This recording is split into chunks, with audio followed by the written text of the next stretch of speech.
সম্প্রতি শেরপুরের নালিতাবাড়ির দাউধারা এলাকায় বনের ২২৩ একর জায়গা জুড়ে পর্যটন কেন্দ্র স্থাপনের উদ্যোগ নেয় উপজেলা প্রশাসন। তবে পর্যটন কেন্দ্র স্থাপনে আপত্তি জানায় স্থানীয় বন বিভাগ। এরই প্রেক্ষিতে সোমবার দুপুরে বন ও পরিবেশ উপদেষ্টা রেজওয়ানা হাসান জায়গাটি পরিদর্শনে গেলে স্থানীয়রা উপদেষ্টার গাড়ি বহর আটকে বিক্ষোভ করেন। এ সময় গাড়ি বহরের সঙ্গে থাকা সাংবাদিকদের ওপর হামলা চালান তারা। এতে আহত হন সময় সংবাদের চিত্র সাংবাদিক বাবু চক্রবর্তী সহ ৬ সাংবাদিক।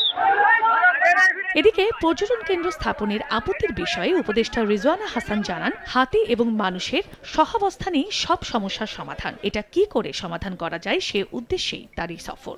হাতির উপযোগী জায়গা কতটুকুন আছে বা কতটুকুন জায়গা হাতির উপযোগী করলে হাতি ওই জায়গা থেকে আর বের হয়ে আসবে না। আমাদের হচ্ছে জায়গা কম থাকার কারণে এবং খাওয়া কম থাকার কারণে হাতির যেটুকুন জায়গা হাঁটার কথা দৈনন্দিন এবং যেটুকুন খাওয়া পাওয়ার কথা ওইটুকুন সে হাঁটতে পারে না, খেতে পারে না বলেই সে লোকালয়ে চলে আসে।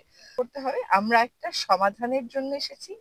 সেই সমাধানটা হাতিকেও বাঁচিয়ে রাখবে, মানুষকেও বাঁচিয়ে রাখবে, এরকম একটা সমাধানের দিকে আমাদের যেতে হবে। কাজে হাতি মানুষের সহাবস্থানটাই হচ্ছে সমস্যার সমাধান।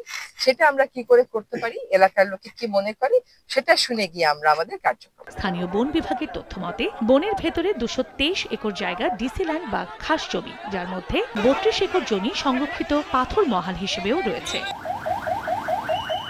সময় সংবাদ, শেরপুর।